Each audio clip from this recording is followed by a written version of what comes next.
Assalamualaikum warahmatullahi wabarakatuh. Balik lagi bareng aku, Kang SM.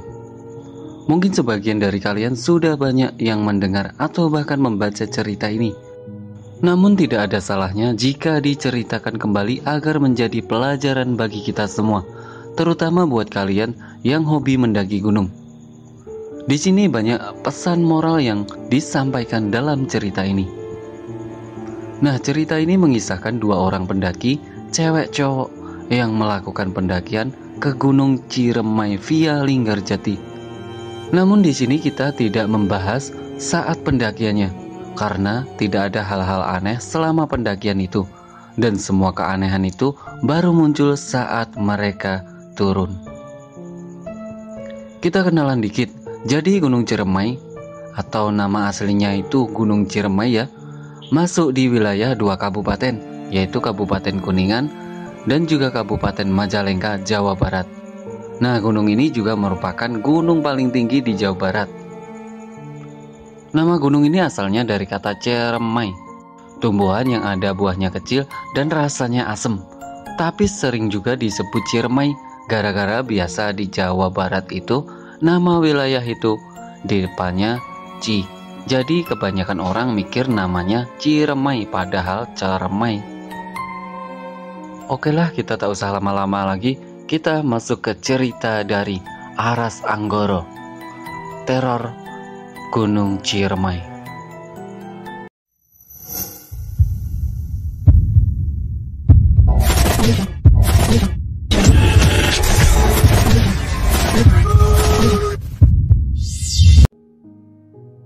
Tidak ada yang salah selama kita naik sampai puncak juga ngecamp. Masalah baru muncul menjelang kita turun di Pengasinan Ayu Datang Bulan. Setelah memasang pembalut, kita langsung turun. Pamit sebentar dengan pendaki Wonosobo yang kemarin sempat mengobrol di puncak. Mereka menyarankan ngecamp semalam lagi karena sudah mulai sore.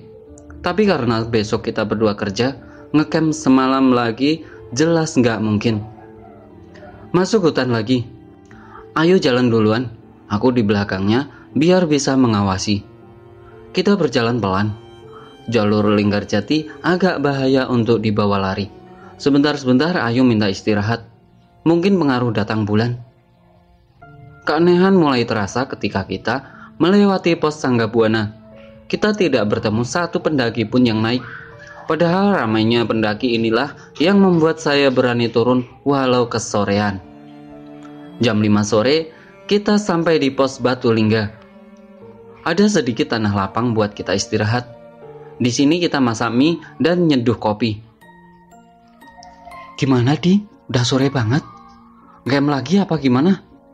Kata Ayu. Mukanya jelas capek dan khawatir. Lanjut aja yuk, sekalian. Capek, kataku. Setelah di rumah barulah aku tahu kesalahan fatal dibuat di sini dan di Sanggabuana. Ayu cerita, waktu di Sanggabuana dia sebel banget harus bentar-bentar berhenti karena kasih jalan pendaki yang mau naik. Dia sempat ngomel, andai nggak ada yang naik lagi, enak nih turun, nggak ada yang ganggu. Entah kebetulan atau tidak, memang betul. Kami tak bertemu lagi atau tak berpapasan dengan pendaki lain. Kesalahan kedua, dan ini yang paling fatal. Di Batu Lingga, Ayu membuang bekas pembalutnya ke rimbunan semak. Mulai dari sini sampai bawah adalah teror. Beres-beres peralatan, packing ulang, kita langsung jalan. Hari sudah gelap karena menjelang maghrib. Ayu di depan sementara aku di belakang. Bulu kudu mulai berdiri. Rasanya di antara semak, di balik pohon, di setiap tempat yang gelap ada yang mengawasi. Kepala mulai nyeri. Berdasarkan pengalamanku, kepala yang nyeri biasanya ada aktivitas mistis. Di belokan hutan aku kaget melihat Ayu berhenti dan badannya menghadapku. Suaranya gemetar. Dia bilang, Di, lo jalan duluan ya. Gue pegangan keril lu ya. Aku mengangguk. Jadi sekarang aku jalan duluan, sementara Ayu pegangan kerilku di belakang. Jalanan sudah gelap total. Penerangan cuma dari cahaya headlamp. Dari sudut mata aku melihat ada bayangan hitam yang berdiri di pohon. Tapi waktu aku menoleh tidak ada siapapun. Lalu ada suara bisik-bisik yang jelas sekali. Yang tadinya kupikir pendaki yang naik, nyatanya jalur di depan cuma kosong dan gelap, tidak ada siapapun. Di sini aku berdoa dalam hati, mohon perlindungan. Tiba-tiba Ayu menangis. Dia jatuh terduduk, kepalanya disembunyikan di lututnya. Dalam sesenggukannya, dia berulang kali menyebut, "Pocong, pocong, pocong." Mendengar itu bulu kuduku berdiri total. Kulihat segala arah dengan panik. Sosok itu tidak ada. Aku membujuk Ayu untuk berjalan lagi sambil mengingatkan untuk berdoa. Akhirnya Ayu mau berjalan lagi setelah matanya ditutup dengan buff. Dengan cara ini Ayu tidak lagi histeris, tapi jalan kami jadi luar biasa lambat. Sepanjang jalan aku masih terus melihat kelebatan-kelebatan hitam. Kadang sema-sema yang bergoyang sendiri, suara-suara dalam bahasa Sunda yang aku nggak ngerti artinya terdengar, entah di telinga entah suara pendaki yang terbawa angin. Badanku gemetar ketika ada sebuah bayangan di ujung jalur. Dia jongkok di bawah pohon. Kali ini bayangannya itu tidak hilang. Aku istighfar semakin kencang. Ayu memegang tanganku dengan erat. Semakin mendekat kami akan terpaksa melewati karena sosok itu tepat di pinggir jalur. Nyaliku habis.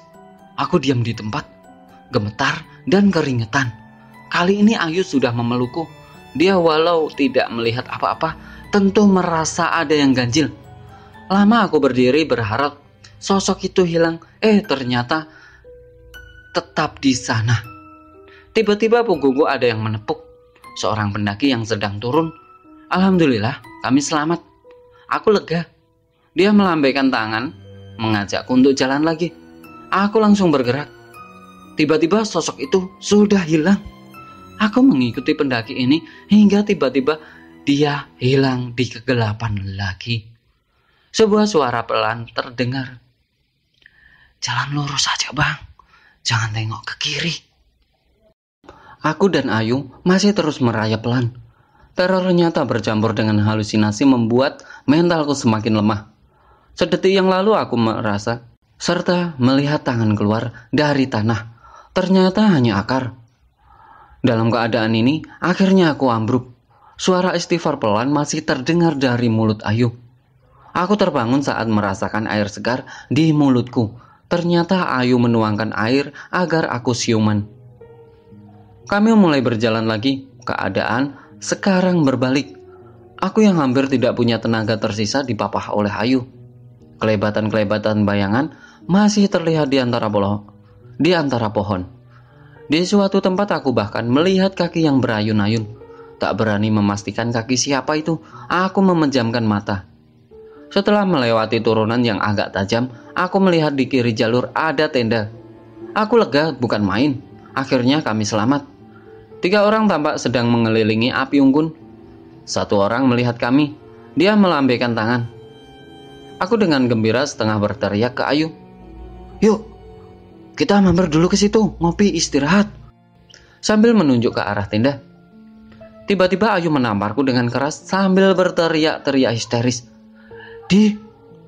Adi, sadar istighfar, gak ada apa-apa di situ."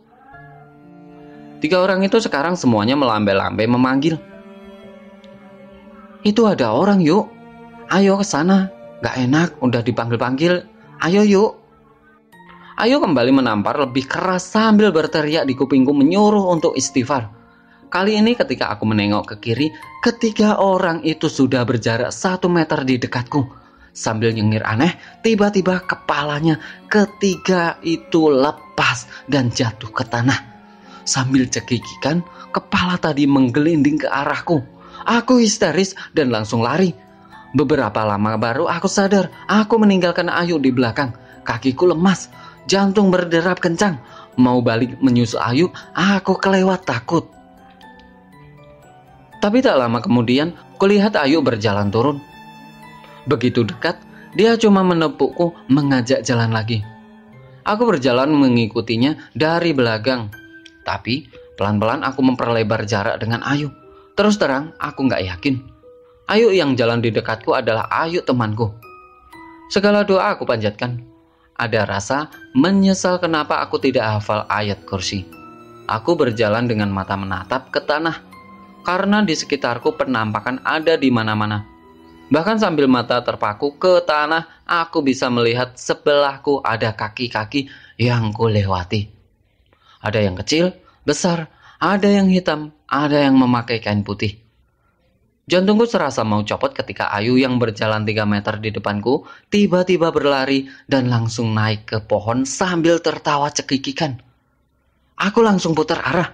Terus habis itu aku lari ke atas lagi. Tidak jauh aku lihat Ayu bersandar di pohon sambil menangis. Instingku mengatakan ini Ayu yang asli. Tapi begitu ku sentuh, dia berteriak-teriak histeris. Pergi, pergi. Dia langsung jatuh lemas saat dia sadar aku yang menyentuhnya. Ini lu kan? Kami dengan badan yang gemetar dan doa-doa mulai berjalan lagi. Semua penampakan muncul. Ada yang bertengger di pohon, kepala yang nyembul di semak-semak, bau-bau busuk, serta wangi melati yang berganti-ganti. Aku dan Ayu berusaha tetap berjalan di tengah jalur. Kami sangat takut jika terlalu kiri atau kanan ada tangan yang akan menarik kami ke semak. Belum lagi suara-suara. Ada suara yang terdengar marah tapi dalam bahasa Sunda. Ada yang tertawa cekikikan. Ada yang mengucapkan Assalamualaikum berulang-ulang. Aku sempat berlindung di balik pohon ketika melihat kuda lewat tanpa ada penunggungnya. Kami akhirnya lepas dari hutan dengan susah payah. Tidak pernah terfikir untuk melihat jam berapa. Tapi gangguan masih belum mau lepas. 1-2 tangan atau kepala masih muncul dan hilang di sudut mata kami. Lalu suara burung terdengar jelas. Kauk, kauk, kauk. Entah aku yang sudah kelewat terbiasa atau sudah pasrah. Aku 100% yakin ini pasti burung jadi-jadian. Lewat di atas kami, burung hitam terbang dengan pelan.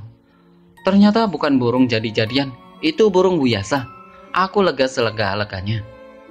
Aku mendengar Ayu masih istighfar pelan, lalu jatuh pingsan. Perasaanku kembali berantakan. Ada apa lagi ini? Sebelum aku juga pingsan, aku sempat melihat apa yang membuat Ayu tumbang. Di belakang burung tadi, ada yang terbang mengikuti. Aku terbangun di pos Cibunar, bingung dan disorientasi. Sampai aku tersadar lagi, kejadian tadi malam bukan mimpi. Badanku gemetar kembali. Beberapa orang di ruangan itu menyadari aku sudah terbangun, langsung menghampiri. Yang satu memberikanku teh panas manis, yang saat ku minum langsung membuatku merasa tenang lagi. Yang satunya duduk di sebelahku sambil mengusap-usap punggungku. Diminum pelan-pelan aja tehnya, kata si bapak itu. Aku memperhatikan seluruh ruangan, masih belum yakin kalau aku sudah tertolong. Pak, teman saya? Aku menanyakan keberadaan Ayu. Tidak adanya Ayu di situ langsung membuatku terserang panik. Ada di ruangan sebelah, tidak apa-apa. Aku lalu menceritakan semua kejadian yang kami alami sampai akhirnya kami pingsan. Bapak itu mendengarkan dengan tenang, tidak nampak terkejut sama sekali. Asap rokok sesekali mengepul dari bibirnya. Semua yang kuingat kuceritakan, kecuali kejadian Ayu membuang pembalutnya di semak. Selain takut, ada rasa malu karena telah mengotori itu gunung. Kunaon, bisa sampai begitu? Kata si bapak. Kejadian gaib memang sering terjadi di sini, tapi saya baru dengar yang sampai parah begini. Saya juga nggak tahu, Pak. Jawab saya berbohong. Bapak itu menatap lurus ke mataku seperti berusaha membaca. Dia lalu bertanya, Punten ya, Jang?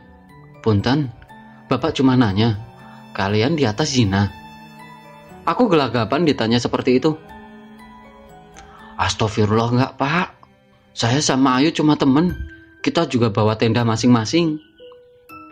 Bapak itu masih menatapku dengan pandangan tidak yakin. Tapi memang itu kenyataannya. Aku dan Ayu sepakat untuk tidur di tenda masing-masing.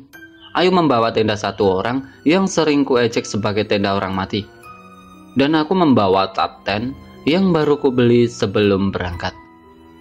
Kami memang akrab, tapi keakraban kami sama sekali tidak mengarah ke arah romantis. Ya sudah, kamu istirahat dulu sebentar. Nanti ada yang datang, bawa lauk dari rumah. Kamu langsung makan ya, diisi perutnya, kata si bapak. Aku pun mengangguk. Terima kasih, Pak. Bapak itu langsung keluar, menemui beberapa orang yang sejak tadi diam-diam mendengarkan pembicaraan kami. Dari suaranya, mungkin ada sekitar 4 orang. Tapi aku sama sekali tidak paham apa yang dibicarakan karena dalam bahasa Sunda. Tapi naik turunnya intonasi obrolan mereka yang pastinya membicarakan aku dan Ayu membuatku merasa tidak enak. Jam di tanganku menunjukkan jam 11 siang. Buat orang yang habis-habisan diteror tadi malam, tak terbayangkan gembiranya melihat cahaya matahari. Aku melihat karirku dan Ayu ada di pojok ruangan, juga sepatu milik Ayu. Kubuka karirku, mencari handphone dan charger saat ku dengar erangan suara Ayu. Suaranya ada di ruang sebelah. Bulu kuduku kembali berdiri. Apakah cobaan ini belum selesai? Aku memberanikan diri melongok ke ruangan sebelah. Hatiku langsung mencelos melihat keadaan Ayu. Satu orang ibu-ibu tua sedang memijit kening Ayu sambil komat kamit. 3 orang lainnya memegangi tangan dan kakinya Ayu. Ayu sendiri sedang memberontak. Berontak hebat, berusaha melepaskan dirinya. Badannya dilentingkan ke atas ke bawah dengan brutal. Kakinya berusaha menendang orang yang memeganginya. Matanya merah melotot hingga nyaris keluar. Ketika dia melihatku, Ayu tertawa mendesis mirip seperti ular lalu berteriak histeris. Aku pun di situ shock melihat keadaan Ayu, hingga cuma bisa berdiri di tempat. Bapak tadi lalu menarikku dan kembali menyuruhku untuk meminum air teh tadi. Jangan ke situ, Jang, di sini aja, kata si bapak. Temen saya, Pak, kataku tanpa bisa meneruskan kalimat selanjutnya. Sebentar lagi nggak apa-apa, udah di sini aja. Aku hanya bisa terdiam. Tanganku yang memegang gelas teh itu pun gemetar pelan. Tiba-tiba aku teringat dengan meeting bulanan. Pekerjaan yang memaksaku untuk terus turun walau ada keinginan untuk ngecamp semalam lagi. Terlambat sudah.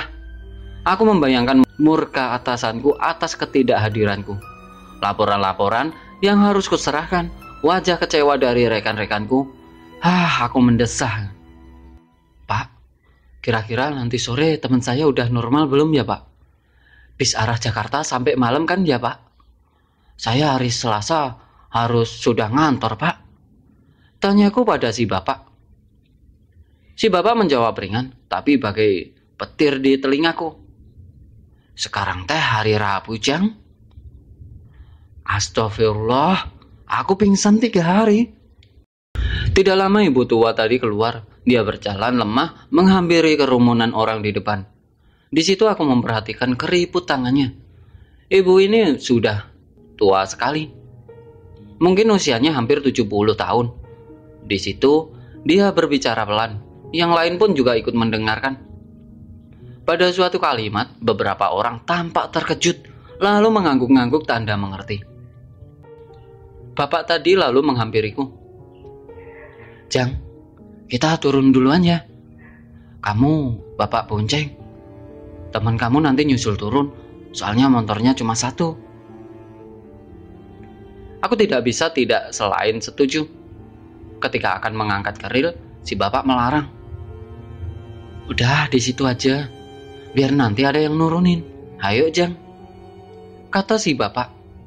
Ada sedikit nada memaksa. Benar, di luar ada motor yang diparkir. Si bapak naik motor dan menyalakannya. Aku lalu naik di belakangnya.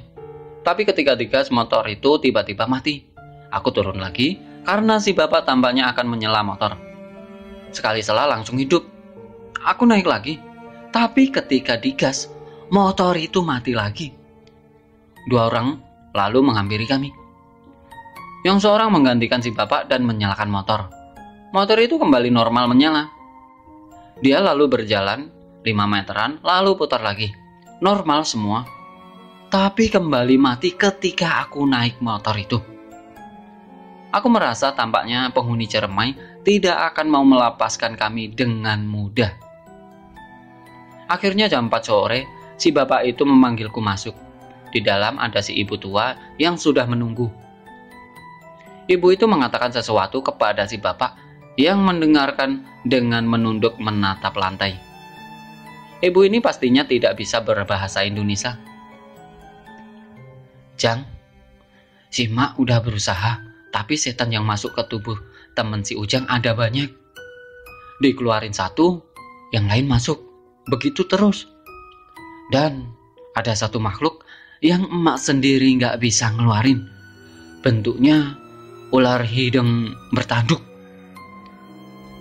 Aku mendengarkan dengan khawatir. Intonasi si bapak mengisyaratkan ada kabar yang lebih buruk. Makhluk itu dendam sama temen si Ujang. Karena temen si Ujang udah lancang ngotorin rumahnya Ciona. Jadi temen si Ujang mau diambil, mau dikawinin. Sekarang aku benar-benar panik.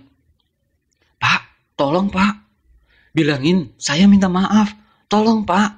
Bu, tolong. Tolong ya bu. Aku hanya bisa meratap. Iya Jang, tenang. Kata si emak, makhluk ini gak jahat. Dia maklum dengan kelakuan manusia pendaki ayeuna. Tapi kelakuan temen si Ujang udah keterlaluan. Ada sedikit perasaan lega mendengar ucapan si bapak barusan.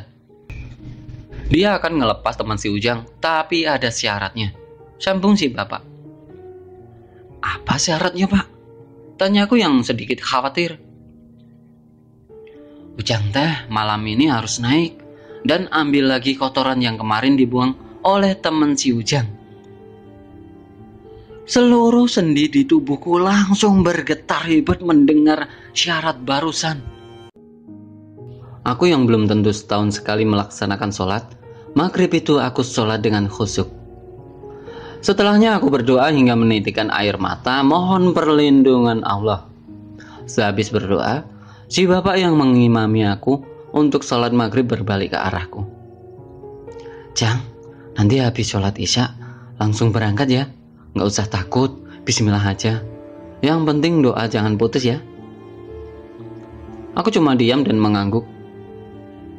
Setan apa aja nggak bisa nyelakain kalau Ujang ingat Gusti Allah. Cuma Allah sebaik-baiknya pelindung. Sambung si bapak lagi.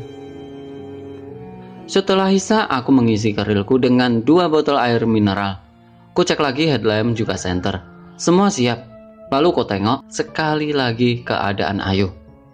Dia sedang tertidur dan masih ditemani oleh si ibu tua tadi. Ibu itu tersenyum kepadaku seperti memberi restu. Di luar aku sudah ditunggu si bapak. Aku mencium tangannya sekaligus minta dibantu doa. Lalu si bapak memberikanku sebuah bungkusan kain putih. Aku bertanya, apa ini pak? Bungkusan ini isinya tanah. Nanti tanah ini kamu sebar di gubuk belakang condong amis ya. Kainnya kamu bawa. Nanti kalau ketemu yang kamu cari, kain ini buat bungkusnya. Sekali lagi aku mengangguk. Lalu dengan menarik nafas yang dalam, aku berangkat. Seekor burung berkaok-kaok entah di mana mengikuti setiap langkah kakiku. Satu-satunya penerangan hanya cahaya senter yang kuarahkan ke tanah. Aku sengaja memfokuskan pandangan ke langkah kakiku. Semakin jauh ku berjalan, bayangan horor malam itu kian menjadi nyata. Tapi tiap kali bayangan itu muncul, segera aku tupis jauh-jauh, walau hanya sia-sia. Aku berhenti di batas ladang. Di depanku sekarang membentang hutan pinus. Aura mistis menjalar dari semua tempat.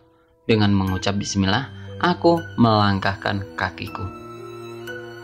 Tiba-tiba aku mencium bau busuk yang sangat pekat. Dan tiba-tiba saja bulu kuduku langsung berdiri. Cahaya senter bergoyang akibat tanganku yang gemetar hebat. Aku tetap memaksa untuk maju walau pelan. Setiap kali aku ingin berbalik dan lari, aku selalu diingatkan oleh sosok Ayu yang sedang tertidur saat tadi ku tinggal. Bau busuk itu hilang, berganti bau melati. Sumber baunya begitu dekat, seakan-akan tepat di belakangku. Bulu di seluruh tubuhku juga meremang, membayangkan sosok apa yang di belakang. Aku menunggu tangan sedingin es menyentuh tengkukku. Aku istighfar dan berjalan makin cepat. Dalam situasi seperti ini, tiba-tiba aku teringat legenda Nini Pelet yang konon katanya berkeliaran di antara pohon-pohon pinus di wilayah di waktu malam. Juga sosok Nyai Kembang, pengantin wanita yang mati saat tengah mengandung dan mayatnya dibangkitkan. Pikiran tentang Nyai Kembang dengan wajah pucatnya menyeringai di belakangku cukup membuatku langsung berlari panik. Entah berapa lama aku lari tanpa mempedulikan jalan yang mulai menanjak. Bayangan Nyai Kembang yang menyeringai sungguh sangat menerorku. Hingga akhirnya aku tersungkur karena kakiku terkait akar pohon melintang. Sekitarku bukan lagi hutan pinus, melainkan pohon-pohon tua raksasa.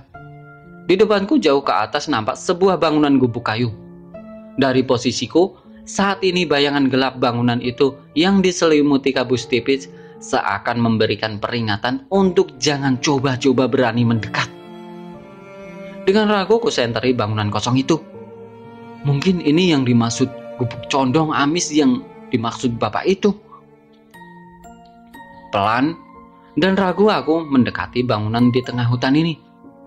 Sosok gelap bangunan ini saja sudah membuatku mengintimidasiku. Pohon-pohon hitam di sekitarnya dengan ranting kurus yang dalam pikiranku bagaikan tangan orang mati menjuntai di sana.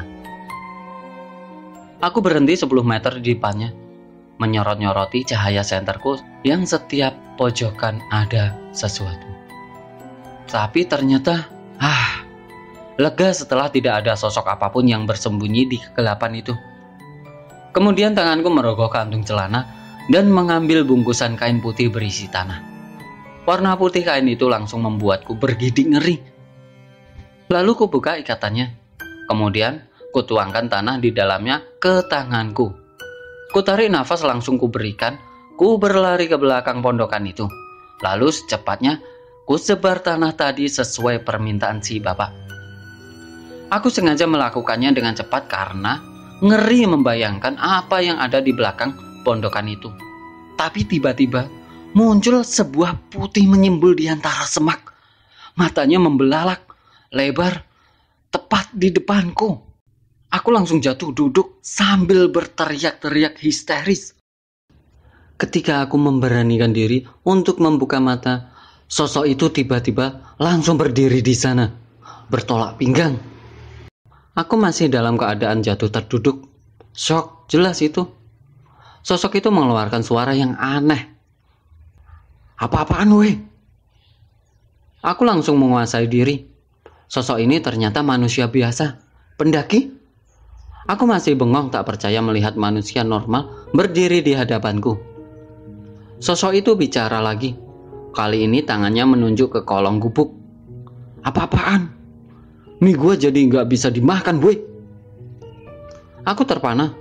Mataku bolak-balik melihat sosok itu dan mie yang baru dia rebus di atas kompor portable kotak. Benar, mie itu sudah bercampur tanah merah yang tadi ku lempar. Ketika makin tenang, baru aku menyadari sosok itu memang manusia biasa yang memakai kemeja lapangan warna hitam, celana PDL, dan sepatu running. Kulihat sekali lagi. Sepatu runningnya menapak ke tanah. Ya benar, dia benar manusia. Dia mengambil tanganku dan menolongku berdiri. Aku ditatap dari atas ke bawah ke atas lagi. Apa-apaan barusan? Katanya lagi. Maaf bang. Saya beneran gak tahu ada orang di sini. Aku minta maaf. Aku sekali lagi minta maaf. Naik berapa orang? Tanyanya lagi. Sendiri bang, jawabku. Sekarang aku bisa melihat dengan jelas orang ini. Tingginya sama denganku. Usianya mungkin menjelang 50 tahun, tapi sosoknya nampak lebih muda. Cahaya memantul dari kacamata bulatnya. Matanya penuh selidik memandangku. "Nggak dianjurkan jalan malam sendiri di Ciremai," katanya. "Emang kamu dapat izin naik tadi di bawah?" "Iya bang, dapat," jawabku.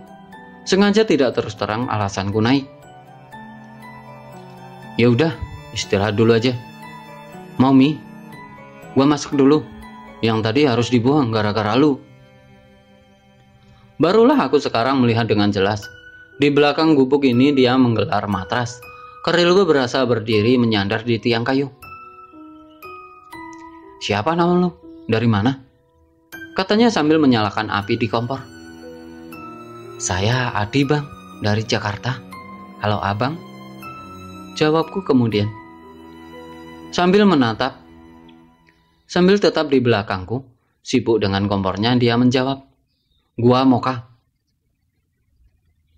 Aku sama sekali tak peduli dia dari mana. Aku sangat bersyukur bukan hanya aku sendiri di gunung ini. Rasa aman dan tenang menguasai dadaku. Setelah mie matang, dia mengeluarkan mangkok plastik dari kerilnya, menuangkan sebagian mie itu untuk kumakan.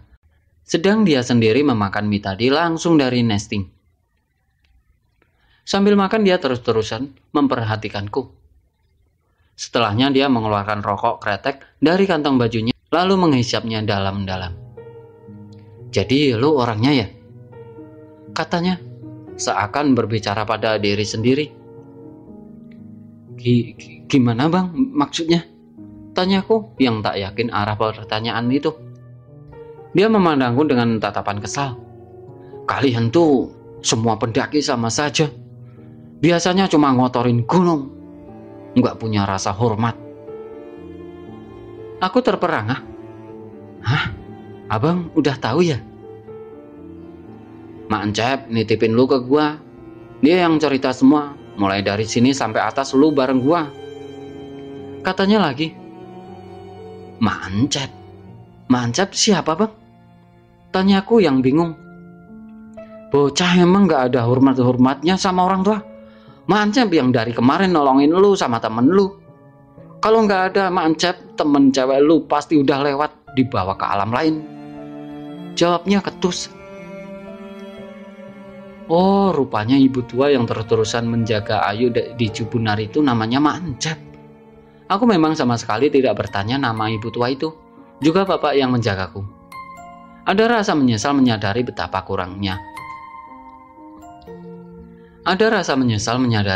kurangnya rasa sopan santunku pada orang yang sudah beberapa hari ini menolongku dan Ayu.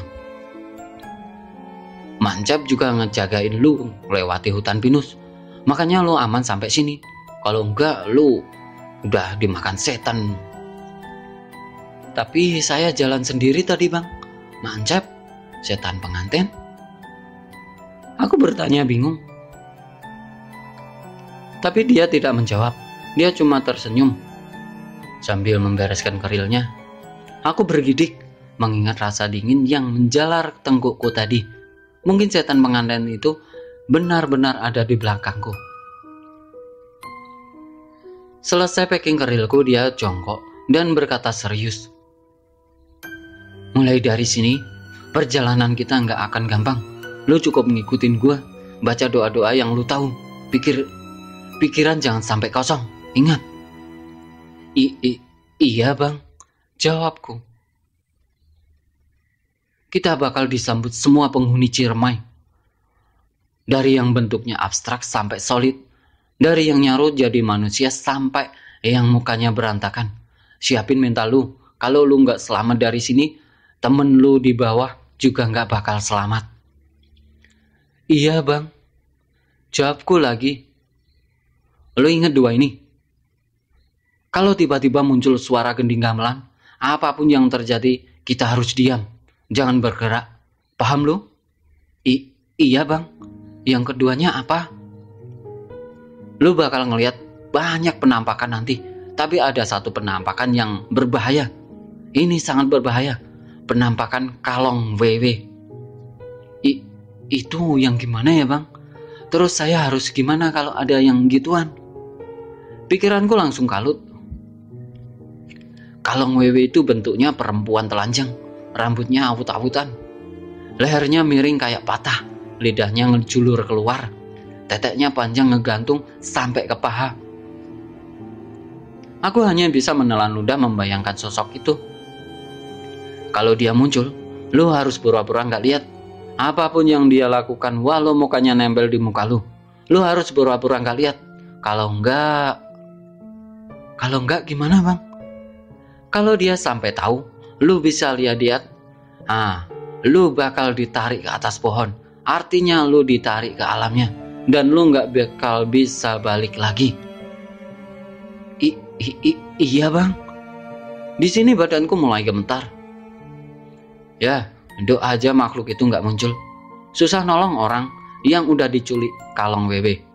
Lu harus waspada kalau lu nyium bau khasnya. Kalau bau itu muncul, kemunculannya dijamin pasti. Bau apa itu bang? Tanyaku. Bau pandan. Aku melirik ngeri ke tanjakan yang akan kami lalui. Kabut tebal mengambang di ujung tanjakan itu seakan gerbang masuk untuk menuju dunia yang antah berantah. Orang ini memanggul kerilnya dan langsung berjalan. Sambil mengucap bismillah, aku juga berjalan di belakangnya. Lalu masuk ke dalam kabut. Baru masuk ke dalam kabut, aura mistis langsung membekapku. Suasana kelewat yang hening. Tidak ada satupun suara binatang malam. Yang terdengar hanya suara langkah kaki dan nafasku yang semakin berat. Tapi kehadiran orang ini sungguh membuatku banyak perbedaan dibanding awal jalan tadi di Cibunar. Sekarang aku mulai berani melihat ke sekelilingku. Kegelapan bagai selimut di hutan ini, pekat dan mencekik. Pohon-pohon tinggi dan kurus mencuat di mana-mana. Satu dua bayangan pohon besar raksasa itu muncul di antara tirai kabut dan semak yang semakin meninggi. Tiba-tiba orang itu berhenti mendadak. Dia lalu berbicara tanpa menoleh ke arahku. Pikiran jangan kosong, mulai baca-baca. Dari jauh kulihat sesuatu bergerak mendekat dengan cepat. Kabut putih bergulung-gulung menabrak kami. Selama sedetik aku bahkan tak bisa melihat tanganku sendiri.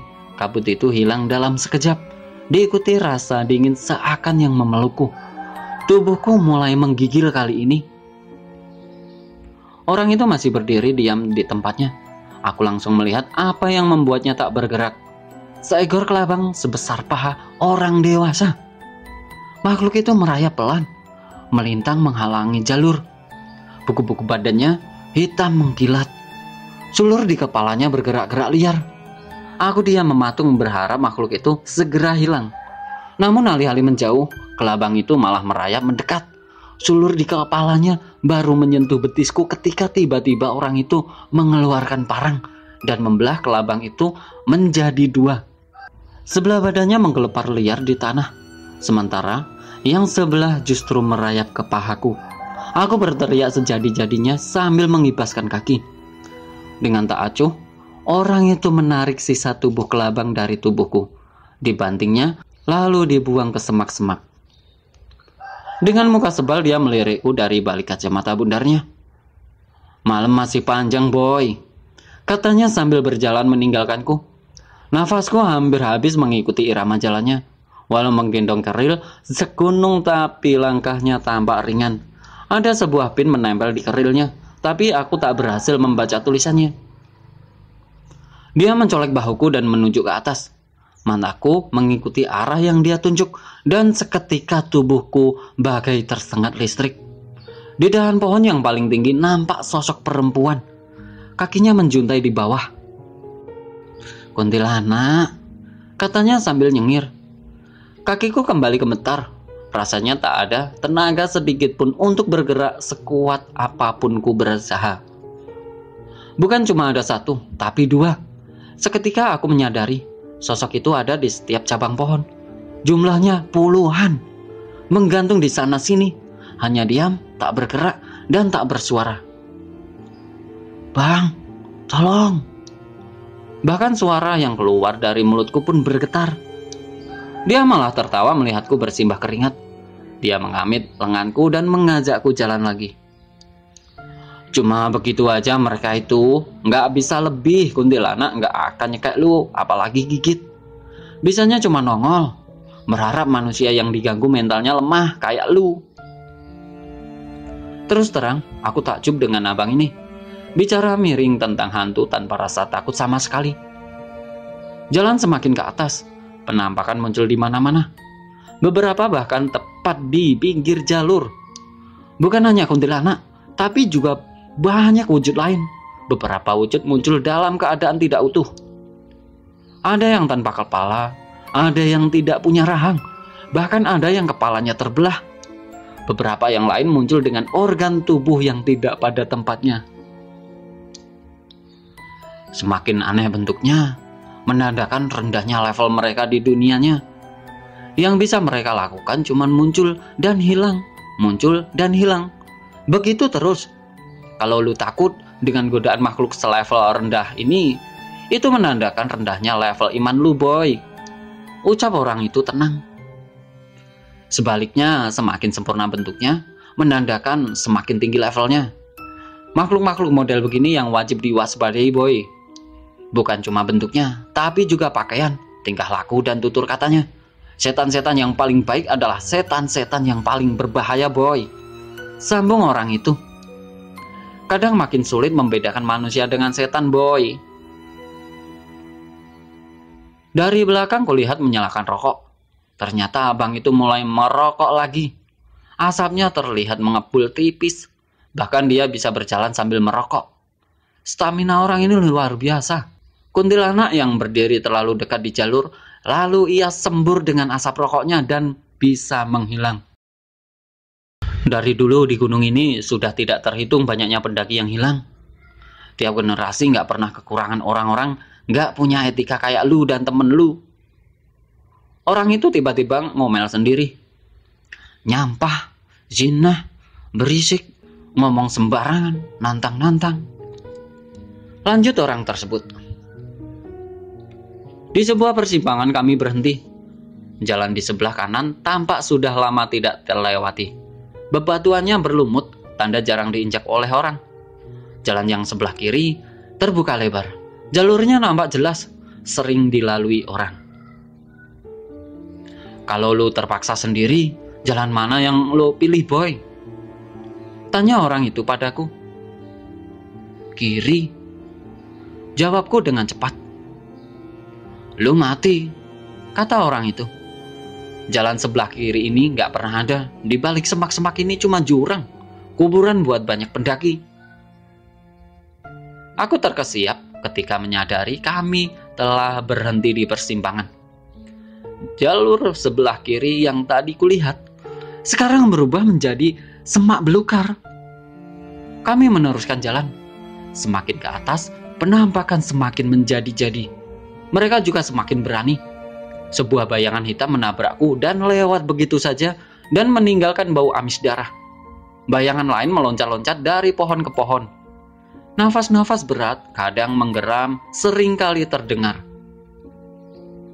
Suara cekikikan, tangisan, suara-suara bayi, dan ringik kuda pun juga turut hadir. Bau-bauan muncul dan hilang silih berganti. Bau busuk bagaikan tercium dari bawah pohon tumbang, digantikan harum melati. Sesekali bau anyir darah menyergap. Orang itu tiba-tiba berhenti mendadak dan memberikanku aba-aba untuk diam. Semua bau-bauan itu hilang mendadak, digantikan bau yang asing. Aku mencoba mengingat-ingat pernah mencium bau ini entah di mana. Lalu tiba-tiba bulu kuduku langsung meremang saat kesadaran menyergapku. Ini bau pandan. Apa kolong wewe? Jantungku bergemuruh kencang ketika bau pandan tersebut kian mendekat. Kakiku bagai tertancap di tanah. Mataku bergerak liar mencari sosok yang bahkan abang ini pun merasa lebih baik menghindar. Dan jantungku serasa dicabut ketika sosok itu tepat berada di atasku. Wajahnya tertutup rambutnya yang acak-acakan, tangannya yang penuh koreng dan bernanah menjuntai. Semakin kuat usahaku untuk diam, tubuhku semakin bergetar tak terkendali. Aku lalu menutup mata dan berusaha membayangkan apapun sekedar untuk menghilangkan bayangan Kalong Wewe itu dari benakku. Aku membayangkan suasana kantor, keriuhan saat makan siang, atau macetnya lalu lintas di jam pulang kantor. Sekejap aku berhasil menenangkan riuh jantungku. Gemetar di seluruh tubuhku mulai berkurang ketika tiba-tiba suara berdebum jatuh tepat di belakangku. Usahaku barusan langsung sia-sia. Tubuhku gemetar hebat, bahkan lebih kencang dibanding sebelumnya. Aku 100% yakin Kalong Wewe itu tepat berada di belakangku. Punggungku serasa panas. Beban keril yang kubawa kurasakan kian bertambah berat. Sebuah tangan muncul dari belakang, berkoreng dan berbau busuk. Kukunya yang panjang dan hitam mulai menyentuh pipiku. Di titik ini, aku bahkan sudah tak sanggup lagi untuk menutup mataku. Rasanya aku pengen pingsan saja, tapi ya aku nggak bisa. Aku hanya bisa menatap ngeri ketika jari-jari kurus itu bergerak perlahan membelai pipiku. Dan hilang. Jari-jari itu hilang begitu saja. Tapi aku masih tidak berani bergerak. Firasatku mengatakan makhluk menjijikan itu masih ada di sekitarku. Aku hanya tak tahu dia ada di mana ketika tiba-tiba aku melihat hal yang paling mengerikan sepanjang hidupku. Tiba-tiba sebuah tangan mencengkeram pinggangku dari bawah. Tangan yang satunya bergerak perlahan menggores perut, lalu naik ke dada hingga akhirnya mencengkeram bahuku. Dan perlahan sebuah wajah yang mengerikan muncul di antara dua tangan itu. Matanya menatap kosong ke mataku. Hanya mata kosong itu yang tersisa di wajahnya. Seluruh wajah hancur dan bernanah. Dahinya penuh borok. Borok itu ternyata besar yang siap meletuskan darah dan nanah kapan saja. Wajah itu terus naik. Matanya tetap terpaku ke mataku. Pelan dan pasti dia merayap di perutku, kemudian naik ke dadaku, hingga leher dan langsung tepat berada di wajahku. Mata bulat besar itu terus saja lekat menatapku semakin dekat. Mataku menatap ngeri ketika mulutnya terbuka dan menampakkan belatung-belatung yang menggeliat di dalamnya. Mulut itu kian membuka lebar dan semakin lebar. Seluruh wajah itu sekarang adalah mulut yang menganga. Tangannya mencekik leherku. Mulut itu semakin mendekat dan mendekat. Yang pertama kulihat ketika siuman adalah wajah orang itu. Tubuhku lemas, tidak sanggup untuk digerakkan. Seluruh tulang serasa lepas dan kepalaku terasa nyeri. Ada rasa sakit di sekitar leherku. Ketika aku menyentuhnya, tampak noda darah di jariku. Tubuhku langsung mengejang, kakiku tersentak saat ingatanku kembali pulih, menghadirkan kembali saat kuku-kuku hitam Kalong Wewe itu menusuk leherku. Udah, tenang, jangan panik.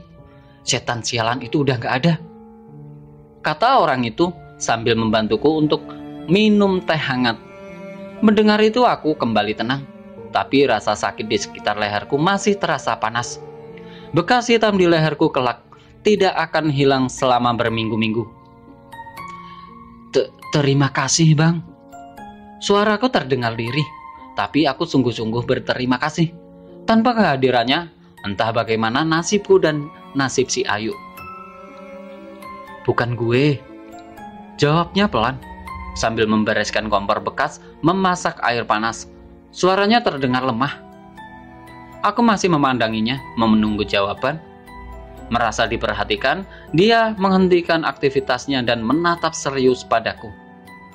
Berterima kasihlah sama Nyi Linggi, dia berucap. Aku masih menatapnya, bingung bagaimana bereaksi.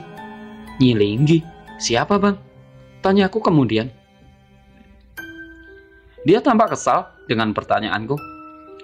Emang kalian bocah gak tahu adat? Nyi Linggi itu orang yang rumahnya di Batu Linggi itu. Batu yang kalian kotorin itu. Aku masih tetap bingung dengan jawaban-jawabannya. Tapi orang, Bang? Tanyaku lagi yang sedikit bingung. Lalu dia mendekat dan berbisik pelan di telingaku. Penguasa Ciremai. Kami kembali berjalan. Semakin ke atas hutan semakin rapat. Pohon-pohon besar berdiri angker di segala penjuru. Sosok-sosok kuntilanak masih muncul di sana-sini. Walau tidak sebanyak tadi, sebagai gantinya, banyak penampakan-penampakan baru berupa sosok-sosok menyerupai manusia biasa. Tidak ada aura mengancam dari sosok-sosok itu. Yang terasa justru aura penderitaan. Sosok itu menyebar di banyak tempat.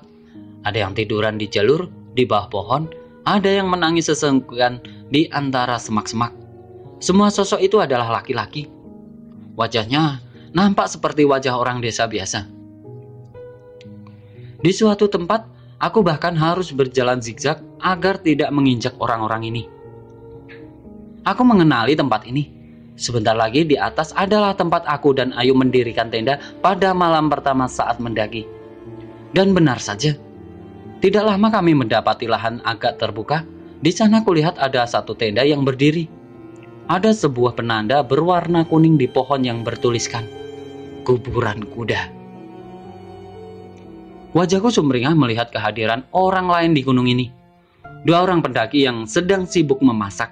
1 orang lainnya tampak duduk di mulut tenda. Kakinya menjorok keluar, memperhatikan rekannya yang sedang sibuk. Tapi aku juga melihat penampakan sosok lain. Di sekitar mereka, hantu-hantu berwujud orang desa ada di mana-mana. Sebagian besar berkerumunan di sekitar pendaki yang sedang memasak. Wajah-wajah sendu itu memperhatikan seorang pendaki yang sedang mencicipi kuah mie instan. Mereka tampak kelaparan. Aku sudah bersiap akan menyapa pendaki-pendaki ini ketika orang itu mencolekku dan menggeleng-gelengkan kepala.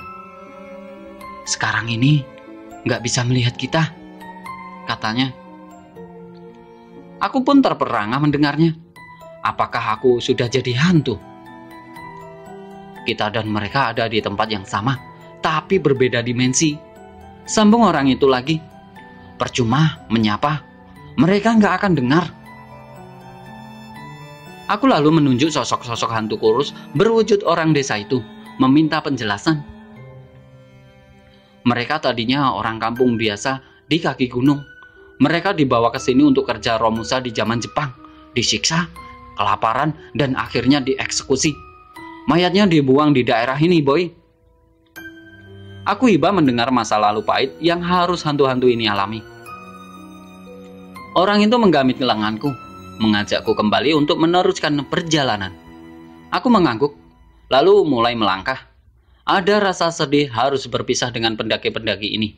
Bagiku mereka adalah simbol kehidupan biasa, tenang dan tanpa konflik. Sementara aku harus pergi untuk menuju kerajaan gaib Gunung Ciremai. Keceriaan mereka adalah keceriaanku dan Ayu beberapa malam yang lalu. Semoga mereka tidak mengikuti kesalahan kami. Perhatianku teralih oleh suara gemersik semak-semak di kanan dan kiriku. Sesekali terlihat kelebatan sesuatu yang berjalan mengiringi langkah kami. Kadang terdengar nafas berat. Aku mencolek orang itu. Bang, bang.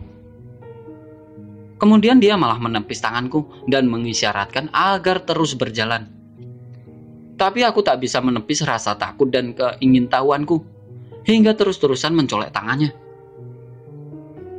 Dia yang akhirnya merasa terganggu akhirnya berhenti. Bawel banget lu sampah, makinya. Sini gue jelasin biar diem lu. Dia menyelipkan rokok di bibirnya, membakar dan menghisapnya dalam-dalam lagi. Gak pernah ada yang bisa jelasin bentuk kalong wewe. Tadi gue bilang, kebanyakan orang yang diculik kalong wewe jarang balik. Betul? Tanyanya sambil mengembuskan asap rokok. Aku mengangguk. Sebagian ada yang bisa ditolong walau susah, tapi mereka nggak utuh kembali. Siapapun yang sudah ditetein kalong wewe udah nggak akan bisa ngomong lagi. Dia melanjutkan bicaranya. Kalong wewe nggak akan membiarkan orang lolos dan nyeritain bentuknya yang menjijikkan ke orang lain. Sampai sini aku mulai gemetar lagi membayangkan bentuk kalong wewe yang sungguh menjijikkan tadi. Kalong wewe itu masih ngikutin kita sampai sekarang. Jelasnya lagi, dia nggak akan ngelepasin lu boy. Tapi dia nggak bisa mendekat karena sejak kejadian tadi kita dijaga di kanan kiri sama makhluk lain. Apaan bang? Tanyaku kemudian. Dia lalu mengembuskan asap rokoknya ke wajahku. Suaranya terdengar sedikit gemetar dan sedih. Dia berkata pelan, harimau. Ternyata ada juga makhluk gaib yang baik sama manusia ya bang? Kataku kemudian. Dia tersenyum kecut. Baik bukan pilihan kata yang tepat boy. Dia kembali menghisap rokoknya. Terus bang? Aku bertanya menyelidik. Buat ganti penjaganya, ada sesuatu yang nanti harus dikorbanin.